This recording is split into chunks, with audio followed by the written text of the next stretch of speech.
ಈಗ ಆತ್ಮಹತ್ಯೆಯ ಮಾತುಗಳನ್ನಾಡಿದ್ದಾರೆ. ಸಾಕಷ್ಟು ಆರೋಪಗಳು ಕೇಳಿ ಬಂದವು. ಆ ಆರೋಪಗಳು ಕೇಳಿ ಬಂದ ಬೆನ್ನಲ್ಲೇ ಈಗ ಬೇಸರದಿಂದ ಒಂದಷ್ಟು ಆತ್ಮಹತ್ಯೆಯ ಮಾತುಗಳನ್ನಾಡಿದ್ದಾರೆ ಎನ್ನುವಂತ ಮಾಹಿತಿ ಲಭ್ಯವಾಗ್ತಾ ಇದೆ. ಕರ್ನಾಟಕ ರಾಜ್ಯೋತ್ಸವಕ್ಕೆ ಸಂಬಂಧಪಟ್ಟಂತೆ ಕಾರ್ಯಕ್ರಮವನ್ನ ಏರ್ಪಾಡು ಮಾಡಲಾಗಿತ್ತು. ಆ ಕಾರ್ಯಕ್ರಮದ ವೇದಿಕೆಯಲ್ಲೇ ಮಾತಾಡಿರೋದು ಎಚ್.ಡಿ. ಮಂಜು. ಬೇಸರವನ್ನ ಹೊರಹಾಕಿದ್ದಾರೆ. ಆತ್ಮಹತ್ಯೆಯ ಮಾತುಗಳನ್ನ ಕೂಡ ಆಡಿದ್ದಾರೆ. ಈ ಸಂದರ್ಭದಲ್ಲಿ ಜೆಡಿಎಸ್ ಶಾಸಕ ಎಚ್.ಡಿ. ಮಂಜು ಆತ್ಮಹತ್ಯೆಯ ಮಾತಾಡಿದ್ದಾರೆ. ಆರೋಪಗಳಿಗೆ ಬೇಸತ್ತು ಎಚ್.ಡಿ. ಮಂಜು ಮಾತಾಡಿರುವಂತಹ ಮಾತಿದು. ಕನ್ನಡ ರಾಜ್ಯೋತ್ಸವ ವೇದಿಕೆಯಲ್ಲೇ ಆತ್ಮಹತ್ಯೆಯ ಮಾತಾಡಿದ್ದಾರೆ. ತಮ್ಮ ವಿರೋಧಿಗಳ ಅಪಪ್ರಚಾರದ ವಿರುದ್ಧ ಅಸಮಾಧಾನವನ್ನ ಕೂಡ ವ್ಯಕ್ತಪಡಿಸಿದ್ದಾರೆ. ಡಿಸಿಸಿ ಬ್ಯಾಂಕ್ ಚುನಾವಣೆ ಸಂದರ್ಭದಲ್ಲಿ 3 ಕೋಟಿ ಪಡೆದಿದ್ದಾರೆ ಅನ್ನುವಂಥ ಗುಸುಗುಸು ಒಂದಷ್ಟು ಆರೋಪಗಳು ಇದೆಲ್ಲವೂ ಕೂಡ ಕೇಳಿಬಂತು. ಜೆಡಿಎಸ್ ಮುಖಂಡ ಧರಣೇಶ್ ಹಣ ಪಡೆದಿದ್ದಾರೆ ಅನ್ನುವಂಥ ಆರೋಪ. ಹಣ ಪಡೆದಿದ್ದೇನಾದ್ರೂ ಸಾಬೀತಾದ್ರೆ ಚಾಕುವಿನಿಂದ ಚುಚ್ಚಿಕೊಂಡು ಆತ್ಮಹತ್ಯೆ ಮಾಡ್ಕೊಳ್ತೀನಿ ಅಂತ ಎಚ್.ಡಿ. ಮಂಜು ಅವರು ಹೇಳಿರೋದು. ಮಂಡ್ಯದ ಕೆಆರ್ ಪೇಟೆಯಲ್ಲಿ ಆಯೋಜಿಸಿದಂತಹ ಕನ್ನಡ ರಾಜ್ಯೋತ್ಸವ ಕಾರ್ಯಕ್ರಮ. ಈ ಕಾರ್ಯಕ್ರಮದಲ್ಲಿ ಮಂಜು ಮಾತಾಡಿರೋದು. ಅದರ ಜೊತೆಯಲ್ಲಿ ಒಂದಷ್ಟು ಆತ್ಮಹತ್ಯೆಯ ಮಾತುಗಳನ್ನು ಕೂಡ ಆಡಿದ್ದಾರೆ. ಜೆಡಿಎಸ್ ಮುಖಂಡ ಧರಣೇಶ್ರಿಂದ ಎಚ್.ಡಿ. ಮಂಜು ಹಣ ಪಡೆದಿದ್ದಾರೆ ಎನ್ನುವಂತಹ ಆರೋಪ ಇದೆ. ಆರೋಪಕ್ಕೆ ಸಂಬಂಧಪಟ್ಟಂತೆ ಬೇಸತ್ತು ಮಾತಾಡಿದ್ದಾರೆ ಎಚ್.ಡಿ. ಮಂಜು. ಆಗಲಿ ಧರಣೇಶಿಂದ ಆಗಲಿ ಅವ್ರ ತಂದೆಯವರಿಂದ ಆಗಲಿ 10,000 ದುಡ್ಡನ್ನ, ಕೇವಲ 10,000 ದುಡ್ಡನ್ನ, 3 ಕೋಟಿ ಅಲ್ಲ, 10,000 ದುಡ್ಡನ್ನ ನಾನು ಇಸ್ಕೊಂಡಿರೋದನ್ನ ರುಜುವಾತ್ ಪಡಿಸಿದ್ರೆ ಶಾಸಕ ಸ್ಥಾನಕ್ಕೆ ರಾಜೀನಾಮೆ ಕೊಟ್ಟು ತಲೆ ಬಡಿಸ್ಕೊಂಡು ಕತ್ತೆ ಮೇಲೆ ಕುಡಿಸ್ಕೊಂಡು ಮೆರವಣಿಗೆ ಮಾಡಿಸ್ಕೊಂಡು, ಅಷ್ಟೇ ಅಲ್ಲ, ನಿಮ್ ಎದುರುಗಡೆ ಆತ್ಮಹತ್ಯೆ ಮಾಡ್ಕೊಳಕ್ ಹೋದ್ರೆ ತಡಿತೀರಿ. ನಾನು ಒಬ್ಬನೇ ಸಿಂಗಲ್ ಆಗಿ ಮನೆ ಒಳಗಡೆ ಡೋರ್ ಹಾಕೊಂಡು ನನಗ್ ನಾನೇ ಚಾಕು ಹಾಕೊಂಡು ಆತ್ಮಹತ್ಯೆ ಮಾಡ್ಕೋತೀನಿ. ಒಂದ್ ವೇಳೆ ಅವ್ರು ರುಜುವಾತ್ ಮಾಡಕ್ಕಾಗಿಲ್ಲ ಅಂತಂದ್ರೆ ಏನ್ ಮಾಡಿಸ್ಕೋತಾರೆ ಅವರು? ಯಾವ ಪದ ಬಳಸ್ಬೇಕು? ನಾನು ಜವಾಬ್ದಾರಸ್ಥರು ಜವಾಬ್ದಾರಿತ ನಡ್ಕೋಬೇಕು. ಯಾರೇ ಆಗ್ಲಿ ಆಪಾದನೆ ಮಾಡೋದು ಈಸಿ. ನಾನು ಬೇಕಾದ್ರೆ ಯಾರು ಬೇಕಾದ್ರೆ ಏನ್ ಬೇಕಾದ್ರೆ ಆಪಾದನೆ ಮಾಡ್ತೀನಿ. ಅದನ್ನ ರುಜುವಾತ್ ಮಾಡಬೇಕು. ಅವ್ರು ಮಾತಾಡಿರೋ ಒಂದೊಂದು ತುಣುಕು ನನ್ನ ಹತ್ರ ಇದೆ. ಡೆಮಾಕ್ರಸಿಯಲ್ಲಿ ಒಬ್ರು ಸೋಲು ಗೆಲುವು ಸಹಜ. ಒಬ್ಬ ಶಾಸಕರನ್ನ ಆಪಾದನೆ ಮಾಡಬೇಕಾದ್ರೆ ಏನ್ ಮನಸ್ಸು ಆಪಾದನೆ ಮಾಡ್ತಾರ? ಏನ್ ಹೇಳ್ತಾ ಇದ್ದೋ? ಏನ್ ಸಂದೇಶ ಕೊಡುತ್ತೆ ಇದು?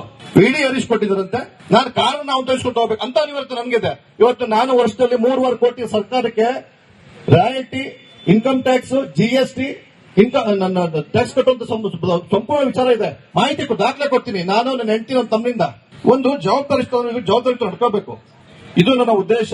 ನಾನು ಒಂದ್ ವೇಳೆ ಅದು ಆಗ್ಲಿಲ್ವ, ಅವ್ರು ಹೇಳಿದ್ರು ನೀ ಇಸ್ಕೊಂಡಿದ್ರೆ ದೇವ್ರ ಮೇಲೆ ನನ್ನ ನಂಬಿಕೆ ಇದೆ, ಧರ್ಮಸ್ಥಳಕ್ಕೆ ಬರ್ತೀನಿ ನಾನು. ಅವರು ಬರಲಿ, ಹೇಳಿದ್ರು, ಆಪಾದನೆ ಮಾಡಿದ್ರು. ಬಂದ್ಬಿಟ್ಟು ಧರ್ಮಸ್ಥಳದ ಮಂಜುನಾಥ್ ನಾಳೆ ನೀನು ಇಸ್ಕೊಂಡಿದ್ದೀನಿ ಸತ್ಯ ಮಾಡ್ಲಿ, ನಾನು ಇಸ್ಕೊಂಡಿಲ್ಲ ಅಂತ ಸತ್ಯ ಮಾಡ್ತೀನಿ. ಕಲೆಕ್ಟ್ ಮಾಡಿದ್ದಾರೆ. ವಿ.ಡಿ. ಹರೀಶ್ ಇಂದ ಆಗ್ಲಿ, ಧರಣೇಶಿಂದ ಆಗ್ಲಿ, ಅವ್ರ ತಂದೆಯವರಿಂದ ಆಗ್ಲಿ 10,000 ದುಡ್ಡನ್ನ, ಕೇವಲ 10,000 ದುಡ್ಡನ್ನ, 3 ಕೋಟಿ ಅಲ್ಲ, 10,000 ದುಡ್ಡನ್ನ ನಾನು ಇಸ್ಕೊಂಡಿರೋದನ್ನ ಎಚ್.ಡಿ. ಮಂಜು ಈಗ ಆತ್ಮಹತ್ಯೆಯ ಮಾತುಗಳನ್ನಾಡಿದ್ದಾರೆ. ಸಾಕಷ್ಟು ಆರೋಪಗಳು ಕೇಳಿ ಬಂದವು. ಆ ಆರೋಪಗಳು ಕೇಳಿ ಬಂದ ಬೆನ್ನಲ್ಲೇ ಈಗ ಬೇಸರದಿಂದ ಒಂದಷ್ಟು ಆತ್ಮಹತ್ಯೆಯ ಮಾತುಗಳನ್ನಾಡಿದ್ದಾರೆ ಎನ್ನುವಂತ ಮಾಹಿತಿ ಲಭ್ಯವಾಗ್ತಾ ಇದೆ. ಕರ್ನಾಟಕ ರಾಜ್ಯೋತ್ಸವಕ್ಕೆ ಸಂಬಂಧಪಟ್ಟಂತೆ ಕಾರ್ಯಕ್ರಮವನ್ನ ಏರ್ಪಾಡು ಮಾಡಲಾಗಿತ್ತು. ಆ ಕಾರ್ಯಕ್ರಮದ ವೇದಿಕೆಯಲ್ಲೇ ಮಾತಾಡಿರೋದು ಎಚ್.ಡಿ. ಮಂಜು. ಬೇಸರವನ್ನ ಹೊರಹಾಕಿದ್ದಾರೆ. ಆತ್ಮಹತ್ಯೆಯ ಮಾತುಗಳನ್ನ ಕೂಡ ಆಡಿದ್ದಾರೆ. ಈ ಸಂದರ್ಭದಲ್ಲಿ ಜೆಡಿಎಸ್ ಶಾಸಕ ಎಚ್.ಡಿ. ಮಂಜು ಆತ್ಮಹತ್ಯೆಯ ಮಾತಾಡಿದ್ದಾರೆ. ಆರೋಪಗಳಿಗೆ ಬೇಸತ್ತು ಎಚ್.ಡಿ. ಮಂಜು ಮಾತಾಡಿರುವಂತಹ ಮಾತಿದು. ಕನ್ನಡ ರಾಜ್ಯೋತ್ಸವ ವೇದಿಕೆಯಲ್ಲೇ ಆತ್ಮಹತ್ಯೆಯ ಮಾತಾಡಿದ್ದಾರೆ. ತಮ್ಮ ವಿರೋಧಿಗಳ ಅಪಪ್ರಚಾರದ ವಿರುದ್ಧ ಅಸಮಾಧಾನವನ್ನ ಕೂಡ ವ್ಯಕ್ತಪಡಿಸಿದ್ದಾರೆ. ಡಿಸಿಸಿ ಬ್ಯಾಂಕ್ ಚುನಾವಣೆ ಸಂದರ್ಭದಲ್ಲಿ 3 ಕೋಟಿ ಪಡೆದಿದ್ದಾರೆ ಅನ್ನುವಂಥ ಗುಸುಗುಸು ಒಂದಷ್ಟು ಆರೋಪಗಳು ಇದೆಲ್ಲವೂ ಕೂಡ ಕೇಳಿಬಂತು. ಜೆಡಿಎಸ್ ಮುಖಂಡ ಧರಣೇಶ್ ಹಣ ಪಡೆದಿದ್ದಾರೆ ಅನ್ನುವಂಥ ಆರೋಪ. ಹಣ ಪಡೆದಿದ್ದೇನಾದ್ರೂ ಸಾಬೀತಾದ್ರೆ ಚಾಕುವಿನಿಂದ ಚುಚ್ಚಿಕೊಂಡು ಆತ್ಮಹತ್ಯೆ ಮಾಡ್ಕೊಳ್ತೀನಿ ಅಂತ ಎಚ್.ಡಿ. ಮಂಜು ಅವರು ಹೇಳಿರೋದು. ಮಂಡ್ಯದ ಕೆಆರ್ ಪೇಟೆಯಲ್ಲಿ ಆಯೋಜಿಸಿದಂತಹ ಕನ್ನಡ ರಾಜ್ಯೋತ್ಸವ ಕಾರ್ಯಕ್ರಮ. ಈ ಕಾರ್ಯಕ್ರಮದಲ್ಲಿ ಮಂಜು ಮಾತಾಡಿರೋದು. ಅದರ ಜೊತೆಯಲ್ಲಿ ಒಂದಷ್ಟು ಆತ್ಮಹತ್ಯೆಯ ಮಾತುಗಳನ್ನು ಕೂಡ ಆಡಿದ್ದಾರೆ. ಜೆಡಿಎಸ್ ಮುಖಂಡ ಧರಣೇಶ್ರಿಂದ ಎಚ್.ಡಿ. ಮಂಜು ಹಣ ಪಡೆದಿದ್ದಾರೆ ಎನ್ನುವಂತಹ ಆರೋಪ ಇದೆ. ಆರೋಪಕ್ಕೆ ಸಂಬಂಧಪಟ್ಟಂತೆ ಬೇಸತ್ತು ಮಾತಾಡಿದ್ದಾರೆ ಎಚ್.ಡಿ. ಮಂಜು. ಹರೀಶಿಂದ ಆಗ್ಲಿ, ಧರಣೇಶಿಂದ ಆಗ್ಲಿ, ಅವ್ರ ತಂದೆಯವರಿಂದ ಆಗ್ಲಿ 10,000 ದುಡ್ಡನ್ನ, ಕೇವಲ 10,000 ದುಡ್ಡನ್ನ, 3 ಕೋಟಿ ಅಲ್ಲ, 10,000 ದುಡ್ಡನ್ನ ನಾನು ಇಸ್ಕೊಂಡಿರೋದನ್ನ ರುಜುವಾತ್ ಪಡಿಸಿದ್ರೆ ಶಾಸಕ ಸ್ಥಾನಕ್ಕೆ ರಾಜೀನಾಮೆ ಕೊಟ್ಟು ತಲೆ ಬಡಿಸ್ಕೊಂಡು ಕತ್ತೆ ಮೇಲೆ ಕುಡಿಸ್ಕೊಂಡು ಮೆರವಣಿಗೆ ಮಾಡಿಸ್ಕೊಂಡು, ಅಷ್ಟೇ ಅಲ್ಲ ನಿಮ್ ಎದುರುಗಡೆ ಆತ್ಮಹತ್ಯೆ ಮಾಡ್ಕೊಳಕ್ ಹೋದ್ರೆ ತಡಿತೀರಿ. ನಾನು ಒಬ್ಬನೇ ಸಿಂಗಲ್ ಆಗಿ ಮನೆ ಒಳಗಡೆ ಡೋರ್ ಹಾಕೊಂಡು ನನಗ್ ನಾನೇ ಚಾಕು ಹಾಕೊಂಡು ಆತ್ಮಹತ್ಯೆ ಮಾಡ್ಕೋತೀನಿ.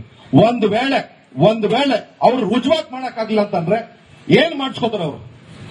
ಯಾವ ಪದ ಬಳಸ್ಬೇಕು? ನಾನು ಜವಾಬ್ದಾರಸ್ಥರು ಜವಾಬ್ದಾರಿತ ನಡ್ಕೋಬೇಕು. ಯಾರೇ ಆಗ್ಲಿ ಆಪಾದನೆ ಮಾಡೋದು ಈಸಿ. ನಾನು ಬೇಕಾದ್ರೆ ಯಾರು ಬೇಕಾದ್ರೆ ಏನ್ ಬೇಕಾದ್ರೆ ಆಪಾದನೆ ಮಾಡ್ತೀನಿ. ಅದನ್ನ ರುಜುವಾತ್ ಮಾಡಬೇಕು. ಅವ್ರು ಮಾತಾಡಿರೋ ಒಂದೊಂದು ತುಣುಕು ನನ್ನ ಹತ್ರ ಇದೆ. ಡೆಮಾಕ್ರಸಿಯಲ್ಲಿ ಒಬ್ರು ಸೋಲು ಗೆಲುವು ಸಹಜ. ಒಬ್ಬ ಶಾಸಕರ ಮೇಲೆ ಆಪಾದನೆ ಮಾಡಬೇಕಾದ್ರೆ ಏನ್ ಮನ್ಸೂರಿ ಆಪಾದನೆ ಮಾಡ್ತಾರ? ಏನ್ ಹೇಳ್ತಾ ಇರೋದು? ಏನ್ ಸಂದೇಶ ಕೊಡುತ್ತೆ ಇದು? ಇಡಿ ಹರೀಶ್ ಕೊಟ್ಟಿದ್ದಾರಂತೆ. ನಾನು ಕಾರಣ ನಾವು ತಿಳಿಸ್ಕೊಂಡು ಹೋಗ್ಬೇಕು ಅಂತ ಅನಿವಾರ್ಯತೆ ನನಗಿದೆ.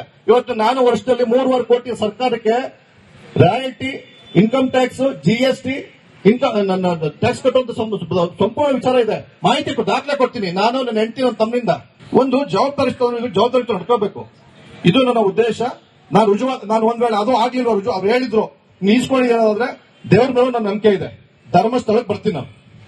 ಅವರು ಬರಲಿ, ಹೇಳಿದ್ರು ಆಪಾದನೆ ಮಾಡಿದ್ರು. ಬಂದ್ಬಿಟ್ಟು ಧರ್ಮಸ್ಥಳದ ಮಂಜುನಾಥ್ ನಾಳೆ ನೀನು ಇಸ್ಕೊಂಡಿದ್ದು ಸತ್ಯ ಮಾಡ್ಲಿ, ನಾನು ಇಸ್ಕೊಂಡಿಲ್ಲ ಸತ್ಯ ಮಾಡ್ತೀನಿ. ಕಲೆಕ್ಟ್ ಮಾಡಿದ್ದಾರೆ. ವಿ.ಡಿ. ಹರೀಶಿಂದ ಆಗ್ಲಿ, ಧರಣೇಶಿಂದ ಆಗ್ಲಿ, ಅವ್ರ ತಂದೆಯವರಿಂದ ಆಗ್ಲಿ 10,000 ದುಡ್ಡನ್ನ, ಕೇವಲ 10,000 ದುಡ್ಡನ್ನ, 3 ಕೋಟಿ ಅಲ್ಲ, 10,000 ದುಡ್ಡನ್ನ ನಾನು ಇಸ್ಕೊಂಡಿರೋದನ್ನ ಎಚ್.ಡಿ. ಮಂಜು ಈಗ ಆತ್ಮಹತ್ಯೆಯ ಮಾತುಗಳನ್ನ ಆಡಿದ್ದಾರೆ. ಸಾಕಷ್ಟು ಆರೋಪಗಳು ಕೇಳಿ ಬಂದವು. ಆ ಆರೋಪಗಳು ಕೇಳಿ ಬಂದ ಬೆನ್ನಲ್ಲೇ ಈಗ ಬೇಸರದಿಂದ ಒಂದಷ್ಟು ಆತ್ಮಹತ್ಯೆಯ ಮಾತುಗಳನ್ನು ಆಡಿದ್ದಾರೆ ಎನ್ನುವಂತ ಮಾಹಿತಿ ಲಭ್ಯವಾಗ್ತಾ ಇದೆ. ಕರ್ನಾಟಕ ರಾಜ್ಯೋತ್ಸವಕ್ಕೆ ಸಂಬಂಧಪಟ್ಟಂತೆ ಕಾರ್ಯಕ್ರಮವನ್ನ ಏರ್ಪಾಡು ಮಾಡಲಾಗಿತ್ತು. ಆ ಕಾರ್ಯಕ್ರಮದ ವೇದಿಕೆಯಲ್ಲೇ ಮಾತಾಡಿರೋದು ಎಚ್.ಡಿ. ಮಂಜು. ಬೇಸರವನ್ನ ಹೊರಹಾಕಿದ್ದಾರೆ. ಆತ್ಮಹತ್ಯೆಯ ಮಾತುಗಳನ್ನ ಕೂಡ ಆಡಿದ್ದಾರೆ. ಈ ಸಂದರ್ಭದಲ್ಲಿ ಜೆಡಿಎಸ್ ಶಾಸಕ ಎಚ್.ಡಿ. ಮಂಜು ಆತ್ಮಹತ್ಯೆಯ ಮಾತಾಡಿದ್ದಾರೆ. ಆರೋಪಗಳಿಗೆ ಬೇಸತ್ತು ಎಚ್.ಡಿ. ಮಂಜು ಮಾತಾಡಿರುವಂತಹ ಮಾತಿದು. ಕನ್ನಡ ರಾಜ್ಯೋತ್ಸವ ವೇದಿಕೆಯಲ್ಲೇ ಆತ್ಮಹತ್ಯೆಯ ಮಾತಾಡಿದ್ದಾರೆ. ತಮ್ಮ ವಿರೋಧಿಗಳ ಅಪಪ್ರಚಾರದ ವಿರುದ್ಧ ಅಸಮಾಧಾನವನ್ನ ಕೂಡ ವ್ಯಕ್ತಪಡಿಸಿದ್ದಾರೆ. ಡಿಸಿಸಿ ಬ್ಯಾಂಕ್ ಚುನಾವಣೆ ಸಂದರ್ಭದಲ್ಲಿ 3 ಕೋಟಿ ಪಡೆದಿದ್ದಾರೆ ಅನ್ನುವಂಥ ಗುಸುಗುಸು, ಒಂದಷ್ಟು ಆರೋಪಗಳು ಇದೆಲ್ಲವೂ ಕೂಡ ಕೇಳಿಬಂತು. ಜೆಡಿಎಸ್ ಮುಖಂಡ ಧರಣೇಶ್ ಹಣ ಪಡೆದಿದ್ದಾರೆ ಅನ್ನುವಂಥ ಆರೋಪ. ಹಣ ಪಡೆದಿದ್ದೇನಾದ್ರೂ ಸಾಬೀತಾದ್ರೆ ಚಾಕುವಿನಿಂದ ಚುಚ್ಚಿಕೊಂಡು ಆತ್ಮಹತ್ಯೆ ಮಾಡ್ಕೊಳ್ತೀನಿ ಅಂತ ಎಚ್.ಡಿ. ಮಂಜು ಅವರು ಹೇಳಿರೋದು.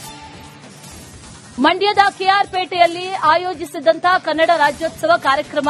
ಈ ಕಾರ್ಯಕ್ರಮದಲ್ಲಿ ಮಂಜು ಮಾತಾಡಿರೋದು.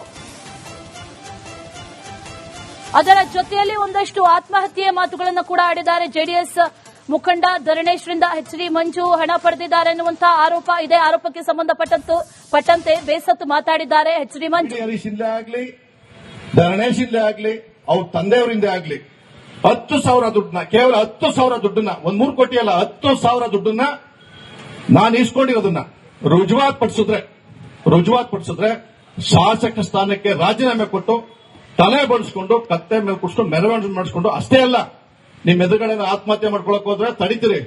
ನಾನು ಒಬ್ಬನೇ ಸಿಂಗಲ್ ಆಗಿ ಮನೆ ಒಳಗಡೆ ಡೋರ್ ಹಾಕೊಂಡು ನನಗ್ ನಾನೇ ಚಾಕು ಹಾಕೊಂಡು ಆತ್ಮಹತ್ಯೆ ಮಾಡ್ಕೋತೀನಿ. ಒಂದ್ ವೇಳೆ ಅವ್ರು ರುಜುವಾತ್ ಮಾಡಕ್ಕಾಗಿಲ್ಲ ಅಂತಂದ್ರೆ ಏನ್ ಮಾಡಿಸ್ಕೋತಾರೆ ಅವರು? ಯಾವ ಪದ ಬಳಸ್ಬೇಕು? ನಾನು ಜವಾಬ್ದಾರಸ್ಥರು ಜವಾಬ್ದಾರಿತ ನಡ್ಕೋಬೇಕು. ಯಾರೇ ಆಗ್ಲಿ ಆಪಾದನೆ ಮಾಡೋದು ಈಸಿ. ನಾನು ಬೇಕಾದ್ರೆ ಯಾರು ಬೇಕಾದ್ರೆ ಏನ್ ಬೇಕಾದ್ರೆ ಆಪಾದನೆ ಮಾಡ್ತೀನಿ. ಅದನ್ನ ರುಜುವಾತ್ ಮಾಡಬೇಕು. ಅವ್ರು ಮಾತಾಡಿರೋ ಒಂದೊಂದು ತುಣುಕು ನನ್ನ ಹತ್ರ ಇದೆ. ಡೆಮಾಕ್ರಸಿಯಲ್ಲಿ ಒಬ್ರು ಸೋಲು ಗೆಲುವು ಸಹಜ. ಒಬ್ಬ ಶಾಸಕರ ಮೇಲೆ ಆಪಾದನೆ ಮಾಡಬೇಕಾದ್ರೆ ಏನ್ ಮನ್ಸೂರಿ ಆಪಾದನೆ ಮಾಡ್ತಾರ? ಏನ್ ಹೇಳ್ತಾ ಇರೋದು? ಏನ್ ಸಂದೇಶ ಕೊಡುತ್ತೆ ಇದು? ಇಡಿ ಹರೀಶ್ ಕೊಟ್ಟಿದ್ದಾರಂತೆ. ನಾನು ಕಾರಣ ನಾವು ತಿಳಿಸ್ಕೊಂಡು ಹೋಗ್ಬೇಕು ಅಂತ ಅನಿವಾರ್ಯತೆ ನನಗಿದೆ. ಇವತ್ತು ನಾನು ವರ್ಷದಲ್ಲಿ 3.5 ಕೋಟಿ ಸರ್ಕಾರಕ್ಕೆ ರಾಯಲ್ಟಿ, ಇನ್ಕಮ್ ಟ್ಯಾಕ್ಸ್, GST, ನನ್ನ ಟ್ಯಾಕ್ಸ್ ಕಟ್ಟುವಂತ ಸಂಪೂರ್ಣ ವಿಚಾರ ಇದೆ. ಮಾಹಿತಿ ದಾಖಲೆ ಕೊಡ್ತೀನಿ. ನಾನು ನನ್ನ ಹೆಂಡತಿ ನನ್ನ ತಮ್ಮಿಂದ ಒಂದು ಜವಾಬ್ದಾರಿ ನಡ್ಕೋಬೇಕು. ಇದು ನನ್ನ ಉದ್ದೇಶ. ನಾನು ಒಂದ್ ವೇಳೆ ಅದು ಆಗ್ಲಿಲ್ಲ, ಅವ್ರು ಹೇಳಿದ್ರು ನೀಸ್ಕೊಂಡಿದ್ರೆ ದೇವ್ರ ಮೇಲೆ ನನ್ನ ನಂಬಿಕೆ ಇದೆ. ಧರ್ಮಸ್ಥಳಕ್ಕೆ ಬರ್ತೀನಿ ನಾವು. ಅವರು ಬರಲಿ, ಹೇಳಿ ವಾಪಸ್ ಮಾಡಿದ್ರು. ಬಂದ್ಬಿಟ್ಟು ಧರ್ಮಸ್ಥಳದ ಮಂಜುನಾಥ್ ನಾಣೆ ನೀನು ಇಸ್ಕೊಳ್ಳಿ ಅಂತ ಸತ್ಯ ಮಾಡ್ಲಿ, ನಾನು ಇಸ್ಕೊಳ್ಳಿ ಅಂತ ಸತ್ಯ ಮಾಡ್ತೀನಿ. ಕಲೆಕ್ಟ್ ಮಾಡಿದ್ದಾರೆ. ವಿ.ಡಿ. ಹರೀಶ್ ಇಂದೇ ಆಗ್ಲಿ, ಧರಣೇಶ್ ಇಂದೇ ಆಗ್ಲಿ, ಅವ್ರ ತಂದೆಯವರಿಂದ ಆಗ್ಲಿ 10,000 ದುಡ್ಡನ್ನ, ಕೇವಲ 10,000 ದುಡ್ಡನ್ನ, 1 3 ಕೋಟಿ ಅಲ್ಲ, 10,000 ದುಡ್ಡನ್ನ ನಾನು ಇಸ್ಕೊಂಡಿರೋದನ್ನ ರುಜು